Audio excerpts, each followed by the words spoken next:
Welcome everybody, both in the room and on Zoom, to today's PRISM seminar, the first PRISM seminar of the fall semester. Really excited that you can join us. And we have, several more great seminars this semester, so we hope to see you there too. Just as a couple quick reminders before we get started. One is, if you're joining us on Zoom, just keep your audio on mute, mute your microphone during the presentation. If you'd like to ask a question, if it's a clarifying question, if you're in the room, feel free to raise your hand and ask. If you're on Zoom, feel free to type it in the chat and one of us will ask on your behalf. Also, this seminar is going to be recorded and made available on our YouTube channel afterwards. So with that, it's my pleasure to introduce today's speaker. Dr. Jenny Allen is an assistant professor of technology, operations, and statistics at NYU Stern. She's also a core faculty member of the Center for Social Media and Politics at NYU and an affiliate of the Institute for Digital Economy at MIT. Jenny received her PhD in management science from MIT in 2024 and completed a postdoc at the University of Pennsylvania in the Computational Social Science Group in 2025.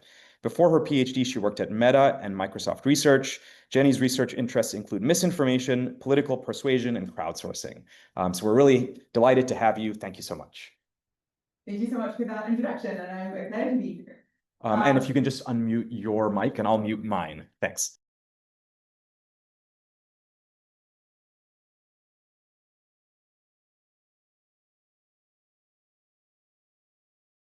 Okay, I was wrong.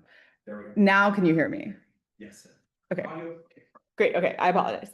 Yeah, so I'm so thrilled to be here. I am an assistant professor at Stern, just around the corner, and so excited to meet this community.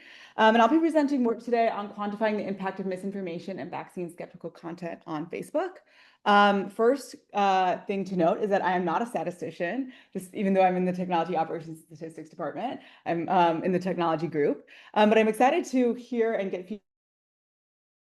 And I'm kind of doing some, I would say I'm going out on a little bit of a methodological limb here in some of the work that I'm doing.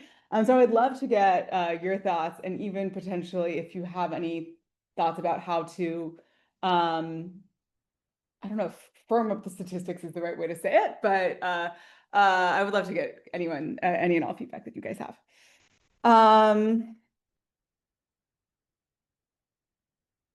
Okay. So misinformation is a problem that I think needs no kind of long introduction. Ever since the 2016 election, but I mean, even before that, where there was a real narrative about fake news on Facebook potentially swinging the 2016 election and helping to elect Trump in the US. And then also at the same time in the UK, fears about fake news and misinformation leading to Brexit. And since the 2016 election, misinformation has continued to be associated with all of these kind of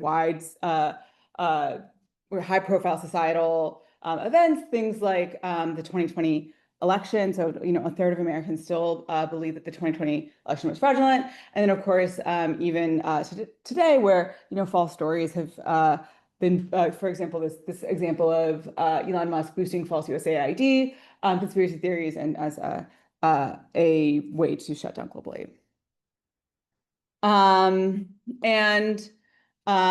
Fact-checking was used to identify and debunk false stories. And so, obviously there have been changes to fact-checking as a solution to these, the societal harm of misinformation. But traditionally, this was a solution that platforms and also policymakers and researchers were really pushing. And so Meta, for example, had a third-party fact-checking program where they partnered with professional fact checkers to identify, review, and rate misinformation across the platform.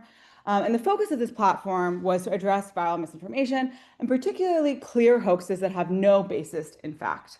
So fact-checking partners prioritize provably false claims, and I think that's an important statement here, provably false claims that are timely, trending, and consequential.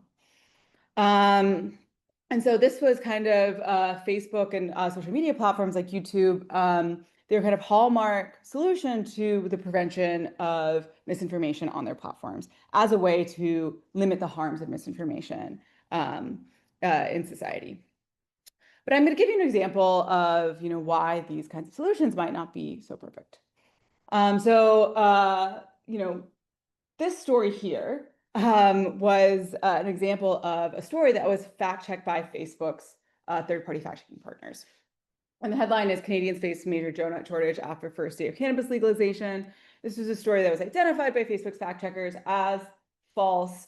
It was, just a totally hoax story. And they labeled it and, demoted it in feed and penalized this particular post.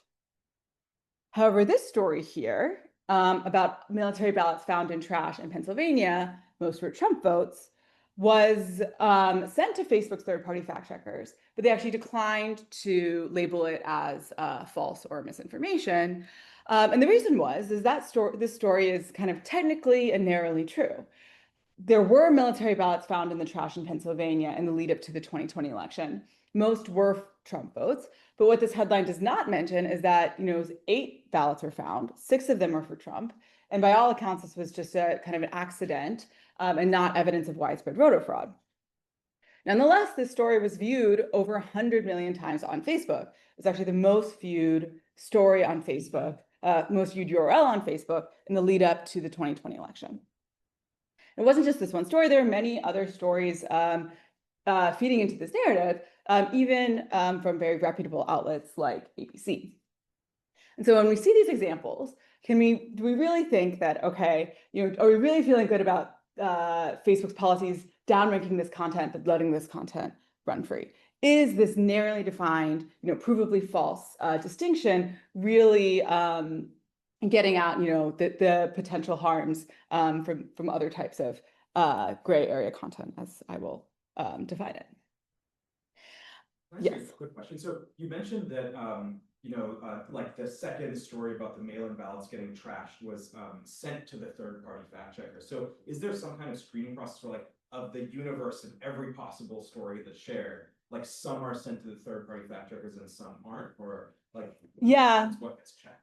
That's a great question, and I mean it's not super public about at this point Facebook does not use a third-party fact checker in the US. They still use it internationally in the EU, specifically because I think the EU has kind of particular policies around misinformation.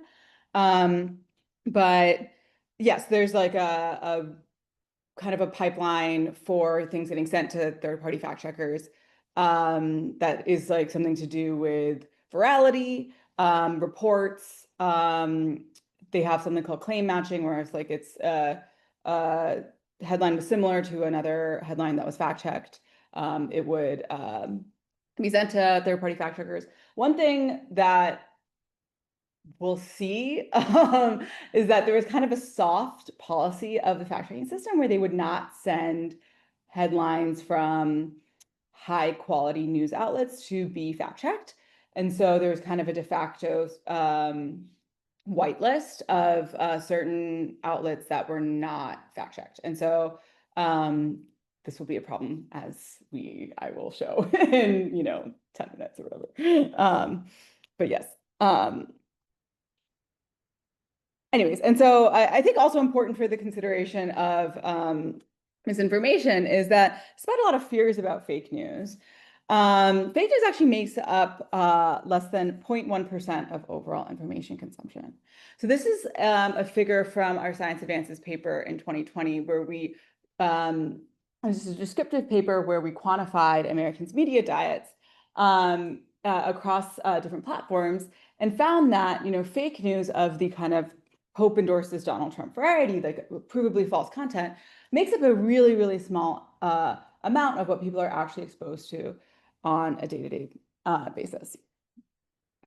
And so kind of given this background, the research question that I am going to try to address in part in this conversation or in this talk is how much does online misinformation of the kind of provably false operation flagged by professional fact checkers variety actually contribute to societal level harm?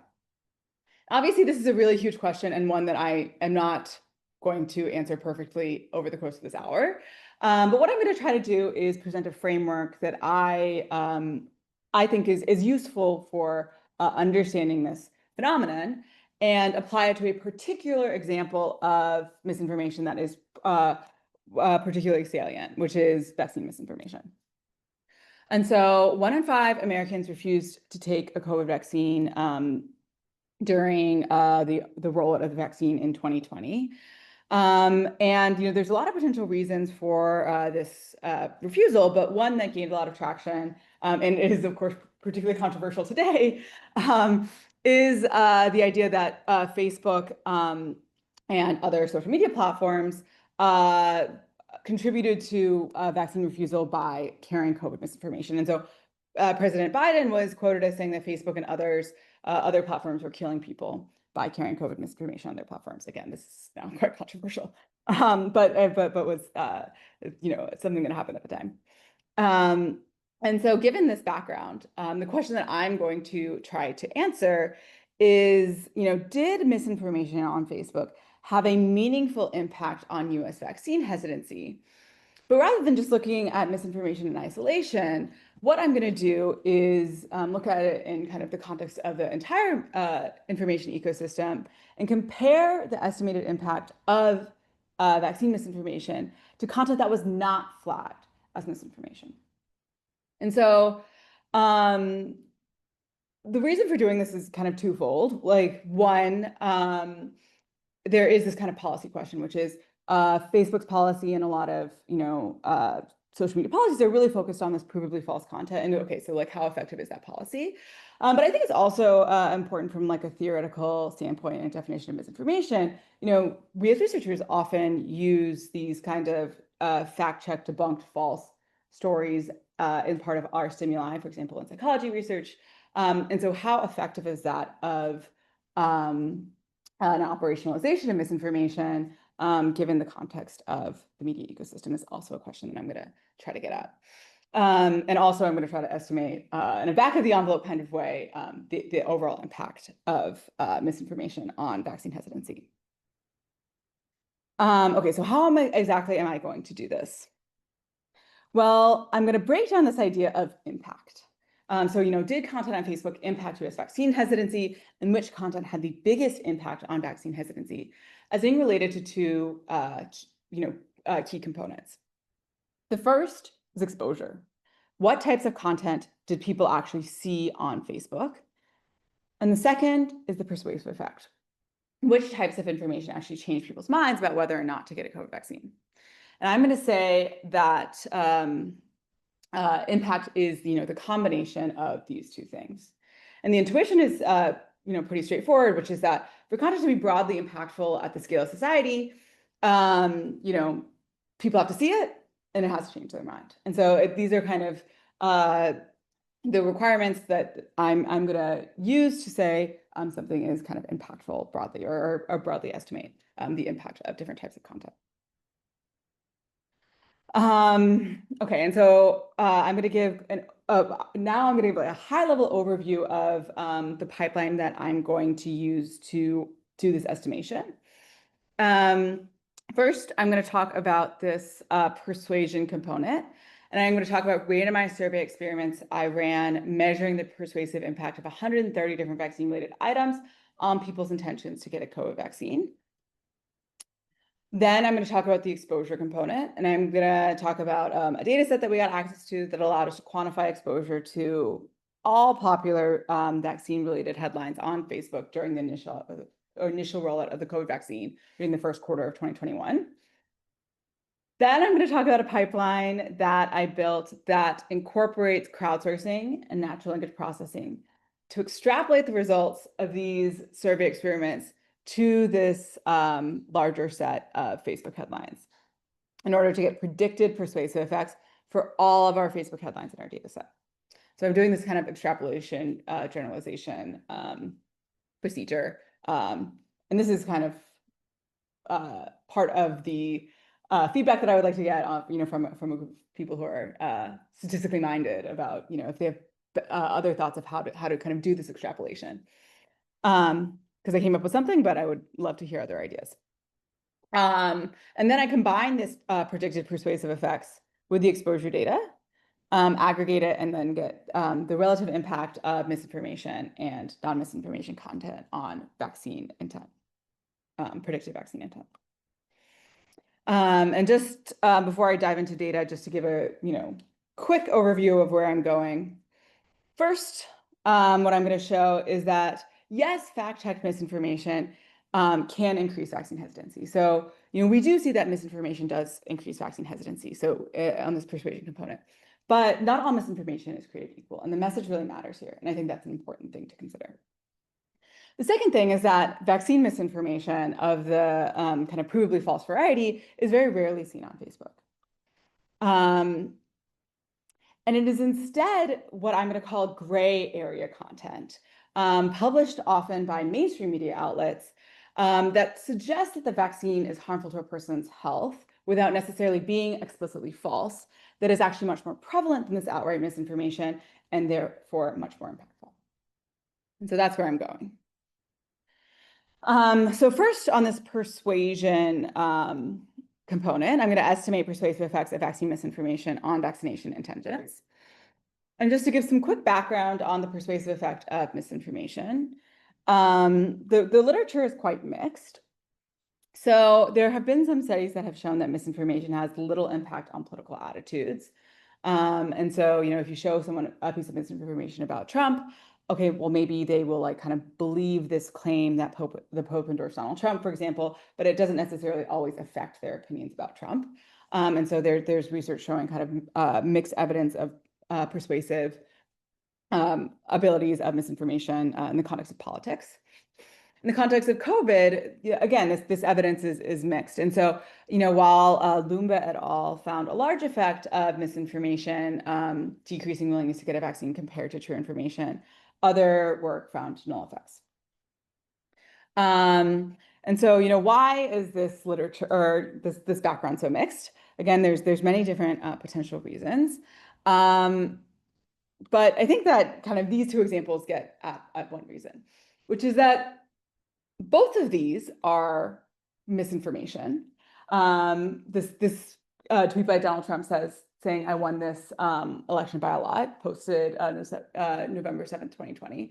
And this headline here, which was the most shared piece of misinformation on Facebook, I think in maybe 2018 or 2019, which says, lottery winner arrested for dumping $200,000 of manure on ex-boss's lawn.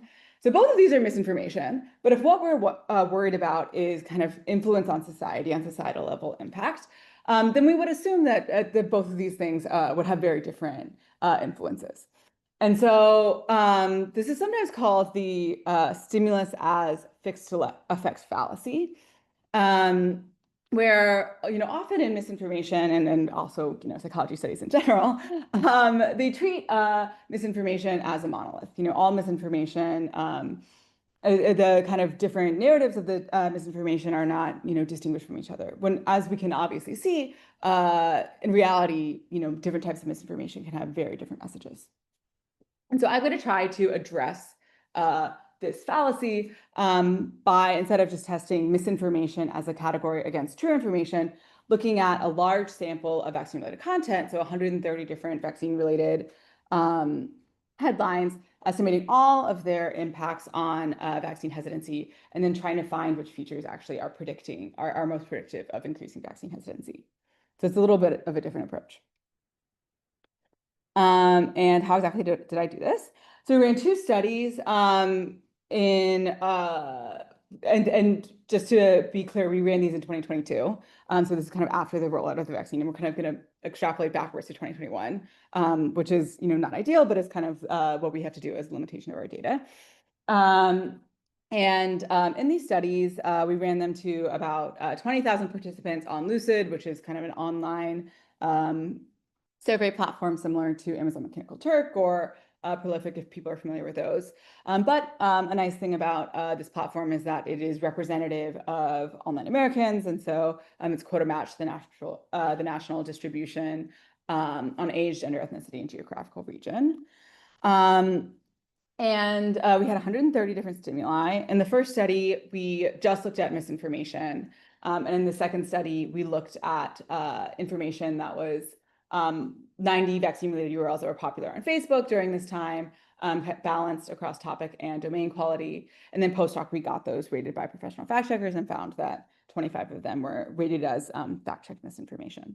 And so a study is, we're upweighting the amount of misinformation, kind of outright misinformation in this population, or sorry, in this sample. But the idea is to get kind of a wide range of vaccine-related content, and in order to examine which types of content really decrease people's willingness to get a vaccine. Okay, so now I'm just going to go through our survey design. So first we measured people's pre-treatment intentions to get a vaccine. Then participants did a distractor task which was like, 5 minutes. That was kind of related to a totally different topic. Then we randomized people to either see a single piece of control content or a single piece of treatment content. This is kind of what the content looked like. So like the control content just looked like typical social media content. And the treatment content was, about all about vaccines. And it was either accurate or inaccurate, but then also spanning a variety of different topics. We tried to choose things that were evergreen. And then we measure people's post-treatment intentions to get a vaccine. Yes.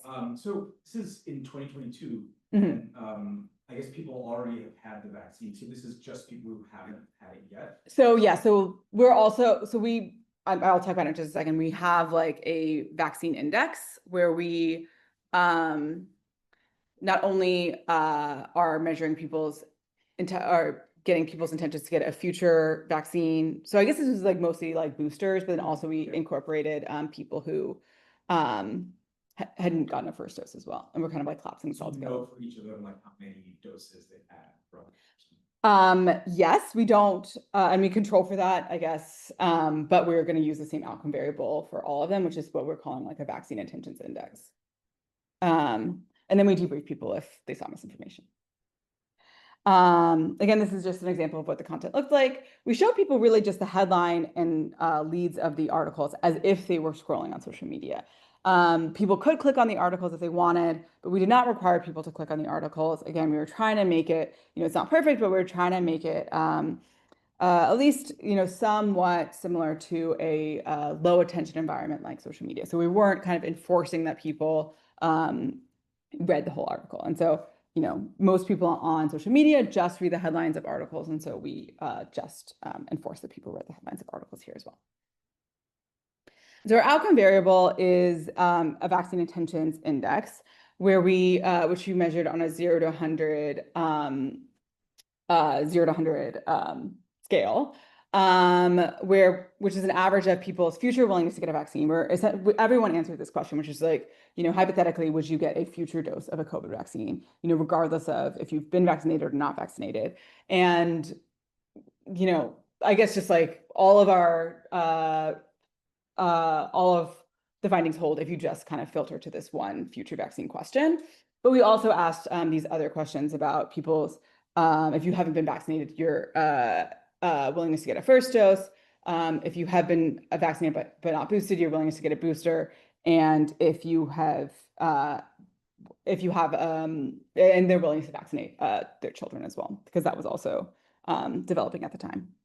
To check the average over a different number of answers per person. Yes, which I know is kind of weird. But yeah, again, so then we kind of just filter to this one future willingness question, and then the results are very similar. Essentially, like it kind of all collapses to this future willingness question. They're all very correlated. Yes. And they're all quick continuous responses, so people give a number between 0 and 100. Yeah. Okay. So first, I'm just going to show the average effect of misinformation compared to true information. So here we're just filtering only headlines that were labeled as misinformation and comparing it to the control content. And here we see that misinformation significantly lowered people's intentions to get a vaccine by 1.5 percentage points, which is actually pretty substantial, given, and I was surprised by this, having worked in political persuasion, we're often seeing null results. And so the fact that showing people information about the vaccine did change their intention to get a vaccine, I think is notable. And it's not totally out of line. Yes, we're running this in 2022, but it's also not totally out of line with other research that was more contemporary. So in 2021, Lumba et al.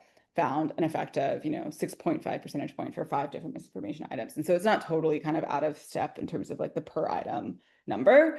Although the design was slightly different. Although yes, de Saint Laurent, which is other paper, found null effects. And so there is again variation there. And interestingly, we found very little evidence of individual level heterogeneity. And so, we did not find that people who were extremely pro-vaccine to start had super different, moved much more than people who were very anti-vaccine to start. And this again was surprising to us. We thought that people's pre-treatment intentions would moderate the effect. But I think, it is kind of in line with other research that shows persuasion in parallel. So this is a book by Alex Kopic in the context of political persuasion that finds that actually, somewhat surprisingly, even though people have done a lot of, have posited a lot of individual level heterogeneity of persuasive effects, he and his research team finds that actually there's less heterogeneity than people initially hypothesized, and we find results that are, I think, in line with this. However, we do find a substantial heterogeneity at the stimulus level. And so like if we run a mixed effects model and we find that there's a substantial variation in the standard deviation of the misinformation. And so some misinformation had, double this 1.5 percentage point effect, and some misinformation had a null effect essentially. Just out of curiosity, because, okay, I'm assuming the 1.5 percentage points would be like treatment group had 88%, whatever, control group had 89.5. Yeah. Do you have It a was lower, sense of how, whatever those numbers, Yeah. they differ by 1.5? Yes, yes. How variable were the responses across individual on that 0 to 100 scale though? Because we have significance here, but is there an effect size that you would put along with that? Oh, I mean, yeah, so like the Cohen's d is very small. It's like Okay. maybe 0.15. We know less than that. It's small. Okay. Yeah. I'm just. I'm gonna mess it up. I can't remember what it is, but it's quite small. Yeah, I mean, I think that it's in line with kind of other persuasive effects, but I think you should not think of these as like, as standardized effects. They're not. They're certainly small, very, very small in terms of standardized effect sizes. I can't quite remember what it was though. Yeah, one thing is that we do also binarize it, and so like we do like 50 to 100 is like yes, 50 or below is no, and the results look very similar. So it's not just like, so I mean, if you depending on like your shape of the decision curve or whatever, if you kind of binarize the result, the results look similar. And so it's not just like people are slightly moving. Anyways, okay. So what type of content drives vaccine hesitancy? And so, yeah, so we're seeing this variation and we want to understand why. And, is it the fact that this content is false that's driving why people are, refusing to get vaccine, or is there something different? So we had crowd workers rate the articles across a variety of different dimensions. I'm going to show 5 here because these are kind of like 5 dimensions that were discussed in the literature of, why certain types of misinformation might be persuasive. This is a non-exhaustive list. We also looked at other dimensions as well. But really the only dimension that came out as being predictive of the effect is this harmful to health dimension here. So we asked people, does the above headline suggest that a COVID vaccine could be harmful or helpful to a person's health? From 5 very harmful, or I guess whatever, we didn't have a scale, but from very harmful to very helpful. And this was the only dimension that explained variation in the treatment effects. And so we did this using a meta-regression model. There was a request for some kind of statistic slide, so I'm adding these, and I apologize if I'm if I misspeak. This is not necessarily 100% my wheelhouse, but this is what we did. And so we have our 130 different treatment effects for our vaccine-related stimuli. we want to understand which features of these stimuli predict treatment effects. Can you just run a regression with the covariates, predicting our outcome variable y, where y is our treatment effects? No, because there are two problems here, which is, each treatment effect is measured with a different level of precision. So, just one, we have two different studies, we'll have different numbers of people, and two, just because of random chance, like some treatments are going to have, more people in them than others. And so each treatment effect is measured with kind of a different level of precision. And so if it doesn't make sense to weight a treatment that had 10 people in it the same as a treatment that had 1,000 people in it. So you need to account for that. And the second is the errors are correlated in the studies because we compare each of the treatment groups to the same control group. And so we need to also account for this, this correlation between our treatment effects as well. And so we do that doing this like two-step process. In the first step, for each of our two studies, we fit a regression model with the post-treatment vaccine index as our outcome variable and the vector of stimulus IDs as the treatment variables. And the non-vaccine related control stimuli is the reference group. And so then in step one, this is how we estimate our treatment effects, and it's kind of like a vector of fixed effects. And in step two, we estimate a meta-regression model predicting these treatment effects from features of the treatments. So from our harmful to health dimension, for example, passing in the variance covariance matrix from our studies in step one. So we're able to, weight each of our treatment effects by kind of their precision or whatever IPW weights kind of, and also account for the correlation between the treatment effects. So this is the model we use. I mean, this is just for the step one.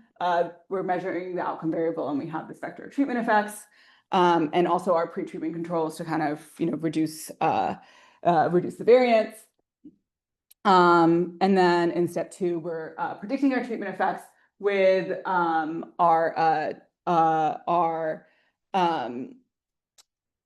I guess just I don't know, like harmful health variable, for example, whatever characteristic of interest, that's what I called it.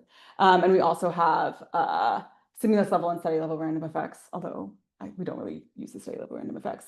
And then here, I think it's important to note that this error term is parameterized by the variance covariance matrix that we estimate in the first step. And so we're, again, able to account for the correlation between the errors. So that's kind of how we're doing this process. Okay,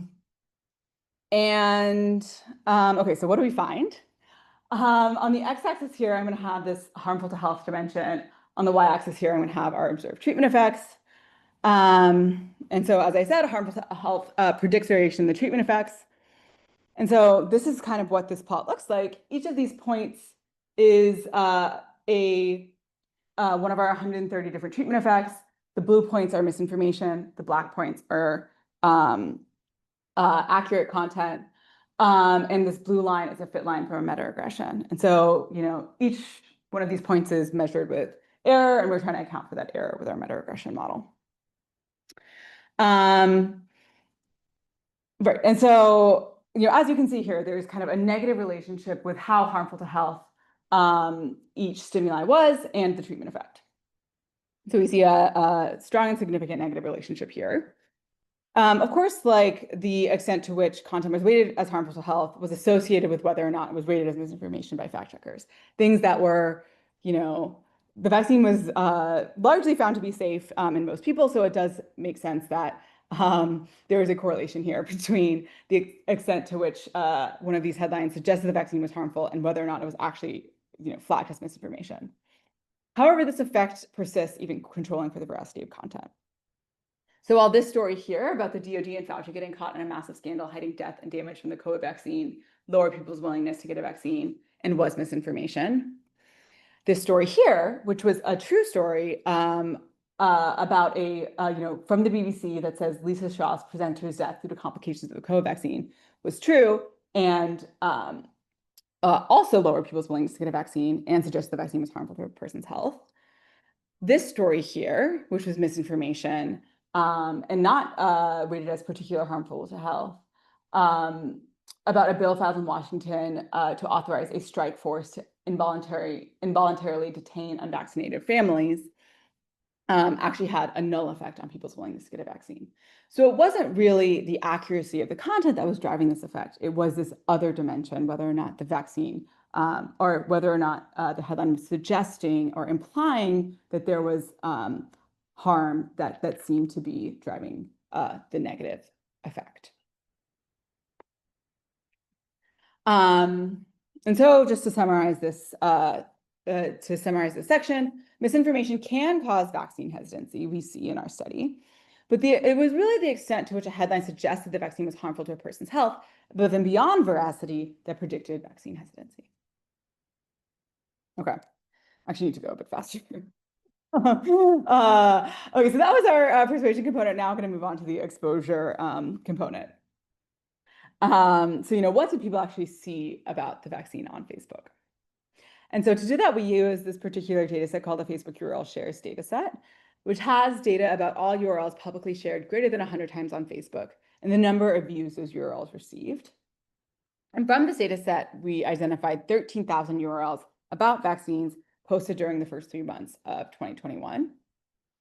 And this data set has for each URL the number of views it received in the US. And these views are deduplicated on the person level. So this is actually like if a person saw a URL multiple times, it only counts as 1 view, as well as the title and the description of the URLs, and also information about whether the URL had been flagged as misinformation by the third-party fact checkers, which is what we're going to use to operationalize misinformation for this data set. Yeah. Does a view mean that somebody clicked on it or just that it showed up in the screen? It just showed up in their screen. So we don't know how long, but we know that it appeared in their appeared on their screen. We also have clicks,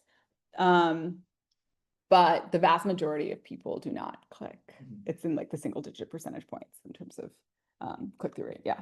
So what happens when something gets flagged as misinformation? Does Facebook stop like showing it, or does it show up with like this is misinformation? So like can people still consume it? Yes, so people can still, Facebook reduces distribution and also labels it if it's flagged as misinformation.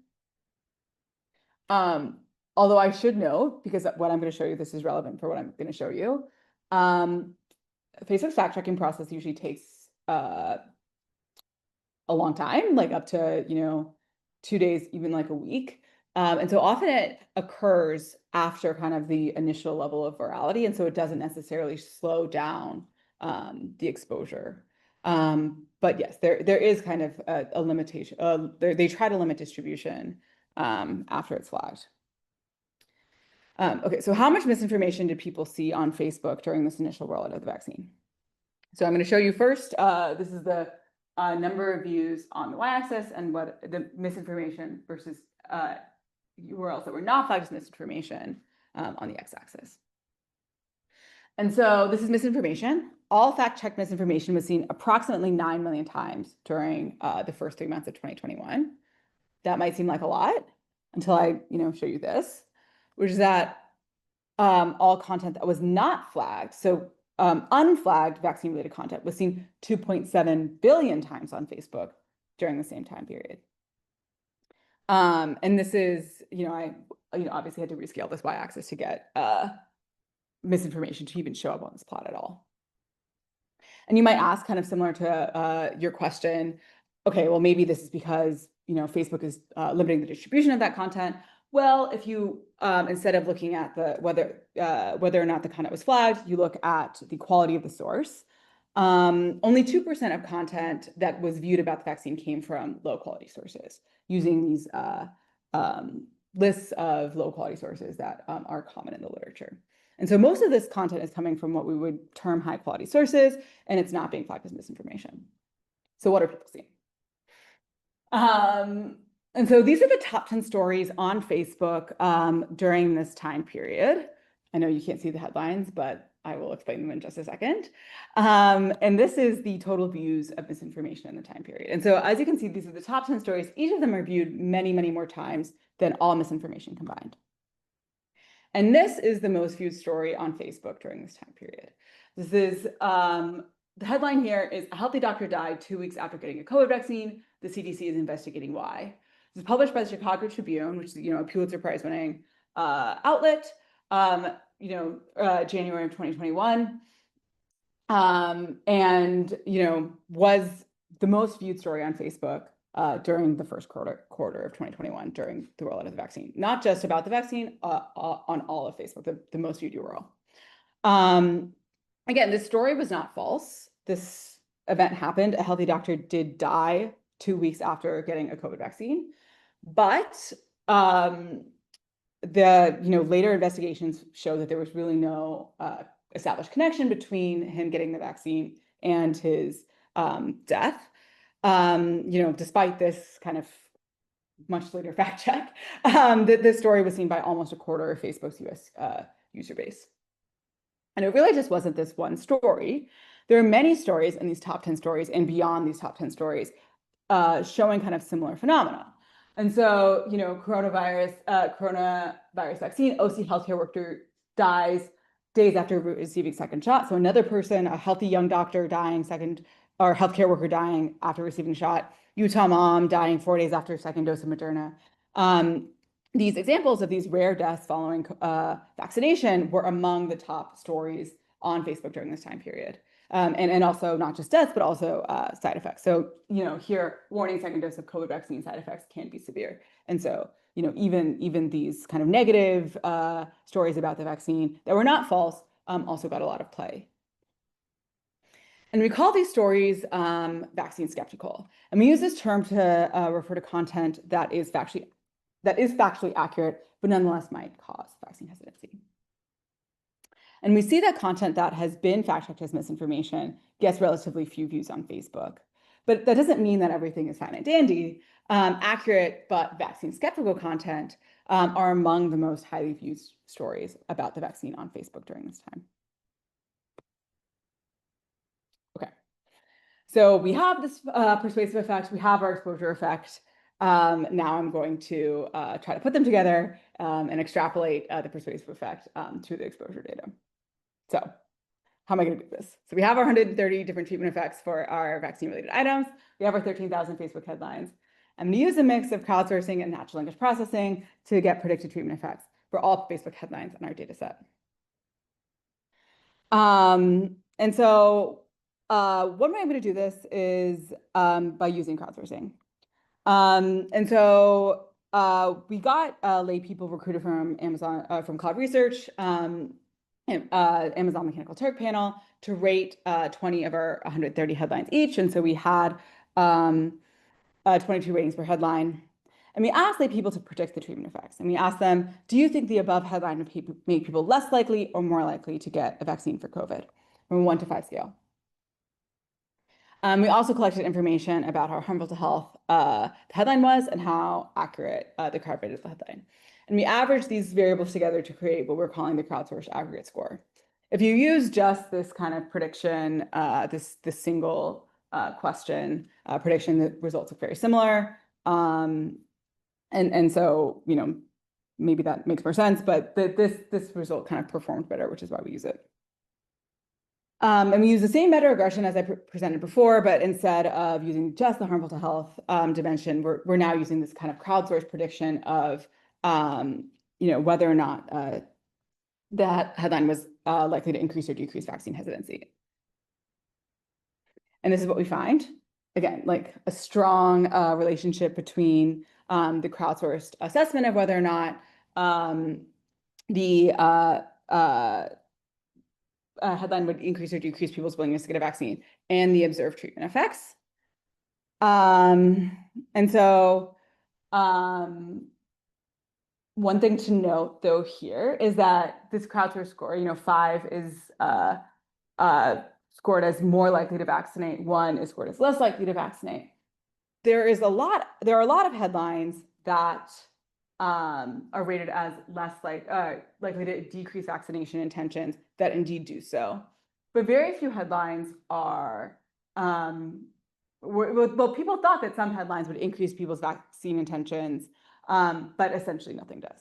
So maybe it's a time period thing. Maybe there is kind of an asymmetry. There is like other research showing that there's an asymmetry between positive and negative information, especially when it comes to health risk information. But basically, we are seeing this asymmetry between positive and negative vaccine-related content, where negative content decreases people's willingness to get a vaccine, but it doesn't seem like positive content in our data at least has an effect. And so we mostly focus on this negative content. Oh, yes, and I guess the correlation here, when you account for the measurement error, is about 0.75. It was pretty good. Okay, so that seems good. The crowd can, it seems like can predict treatment effects, or we can use the crowd to predict kind of variation in the treatment effects, but the crowd isn't sufficiently scalable. And so as a solution, we are going to gather crowd labels for a sample of 1,200 of our our Facebook headlines, and then train a BERT model to predict the crowd labels from the headlines and the descriptions of the URLs. Okay, I'm actually really running out of time, but this model does pretty well. But we also use, like, just for robustness, we just use the crowdsourced scores and find a similar thing. And so, what we do here is use crowdsourcing kind of augmented with machine learning techniques to predict the treatment effects for all Facebook headlines in our data set. And I did like this kind of like complicated crowd machine pipeline here. I will say, though, that my friend Luke Hewitt, who's at Stanford, took this data and then just used GPT models to predict the treatment effects from just the text data of the headlines, and found much better performance, like kind of right out of the box. And so I'm doing kind of this complicated crowd machine pipeline, but I think the modern LLM methods are able to kind of do this with much better performance. Okay, now impact. So, okay, what was the total impact of Facebook content on, the estimated impact of Facebook content on vaccine hesitancy, and what types of content had the biggest impact? Okay, so I'm gonna show the results now. Here on this plot, here I'm gonna show the predicted URL treatment effects for all 13,000 URLs in our Facebook data set, colored by whether or not it's misinformation or content that was not flagged as misinformation,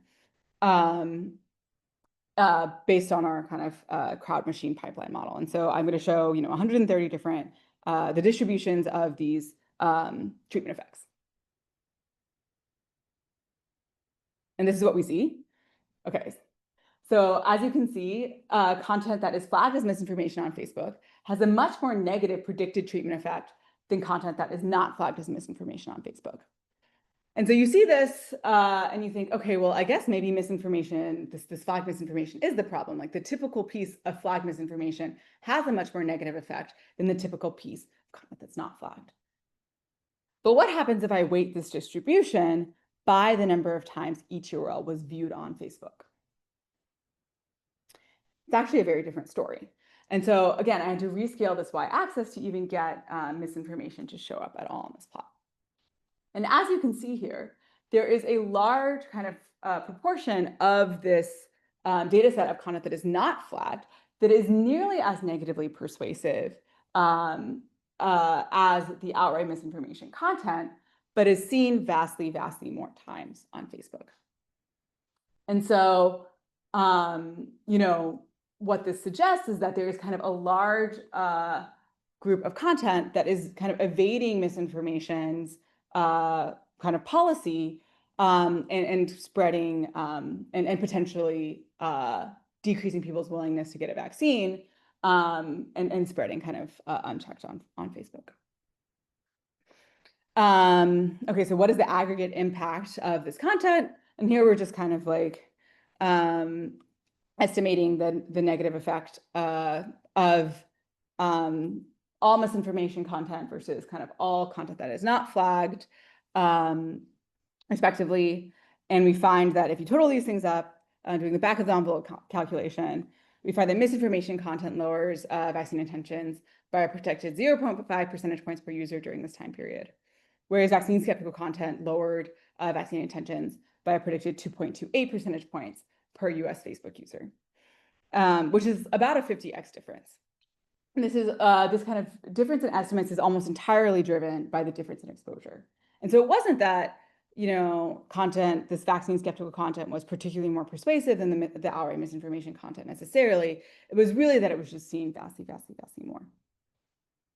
And again, if we go look at what the top stories were on Facebook, weighted by exposure, what we find is that it's stories like this here, this healthy doctor died 2 weeks after getting the COVID vaccine, which was seen, again, 5 times more than all misinformation combined, and these other similar stories about these rare vaccine deaths that were getting the most traction on Facebook. And why is this important? Well, our current interventions, both in terms of fact checking, but also the interventions that we as academics are positing and studying that target the veracity of content, are trying to fact check content, are trying to intervene on content that is provably false, might not be the right types of interventions if what we're worried about is harm. And so things like accuracy nudges, debunking and warning labels, digital literacy tips that are telling people to, check the source, or source credibility labels that are labeling the quality of the source. All of these might be helpful for identifying misinformation, but if what you're trying to do is limit, the spread of vaccine skeptical content, well, none of them are going to really be effective against kind of the most popular content that we're seeing in this data, this, healthy doctor dies, published by Pulitzer Prize winning Chicago Tribune type content. Okay, so just to sum up, we find that misinformation has a large negative impact on vaccine intentions compared to factually accurate content when people see it, but people don't really see it very much. And it is instead this gray area of vaccine skeptical content that had a bigger overall impact on vaccine intentions than outright false claims because it is seen so much more. And so, yeah, far from overreach, it seems like fact checking had a limited impact when it came to preventing widespread harm. And so a very back of the envelope calculation, going from this kind of estimate of decreased vaccine intentions and then kind of backing out what that would, or kind of estimating what that would mean for decreased vaccine uptake based on the number of people, number of Facebook users, suggests that this kind of content could have lowered vaccine intentions by up to 3 million people.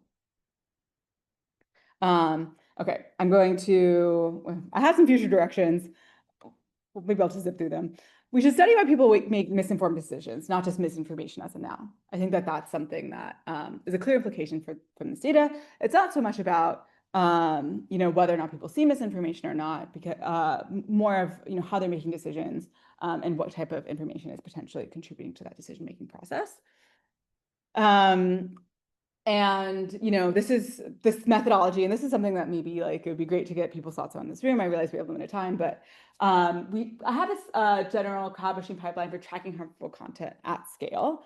And so could we use a kind of a similar pipeline for vaccine hesitancy to other types of potential harms, things like political polarization or support for undemocratic actions or even political violence? Can we kind of use this model to track this content at scale? And then, okay, well, what do we do about it? This is kind of the biggest question that everyone has. And honestly, I don't have solutions, right? And I think it is very controversial, particularly in this policy environment, to say, okay, well, what we really should be caring about is content that is not objectively demonstrably false. And again, I don't have any perfect solutions, but one thing that I have been looking into and I think is showing a lot of promise is community content moderation. So to that end, we have some projects on community notes on Twitter or X that is using content moderation to add not fact-checking labels, but additional context to tweets on social media. Okay, with that, I have 2 minutes to answer questions, but so sorry for taking up all the time. But feel free to reach out to me either by email or come up to me now if you're in the room. But with that, I will end. Thank you. Thank you very much. So we have time for a couple questions for folks on Zoom or folks in the room. Feel free to type in the chat or ask Jenny right now.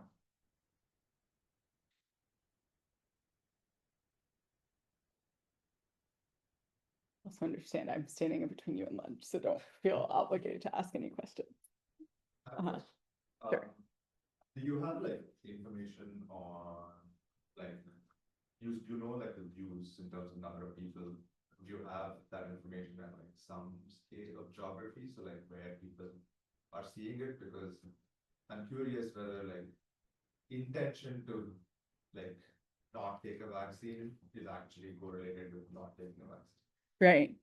No, we don't have it at the like geography level. That's something that people ask, and I think it would be very helpful because we could do kind of what you were saying. At least like get a correlation. I think that like other research, there's like a paper by Susan Athey and colleagues that were looking at you know, well, they were looking the kind of opposite direction where they were trying to estimate how like pro-vaccine ads like increase vaccine uptake on Facebook. And they had like a back of the envelope calculation where they found that there's a correlation of, I think, 0.6 between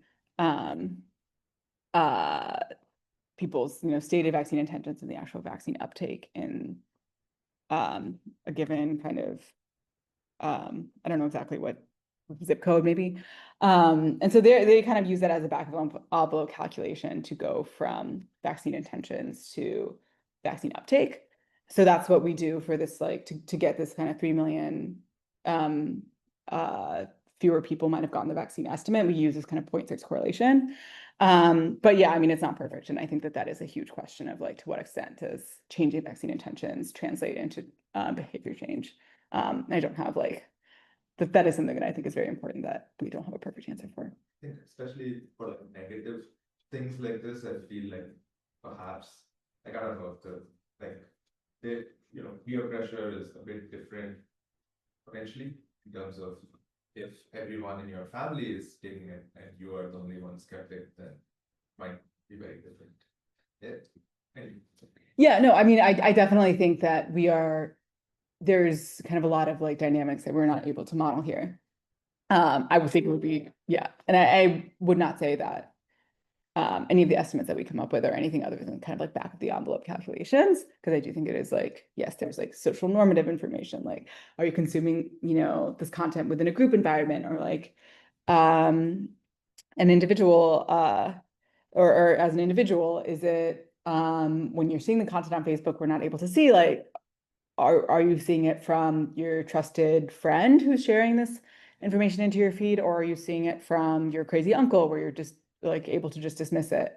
And so we don't, I think all of those things could affect the estimates of vaccine hesitancy. We're not able to really look at that in this particular paper, but I mean, I definitely think that those are relevant considerations. So in the interest of time, let's thank Jenny again for great talk.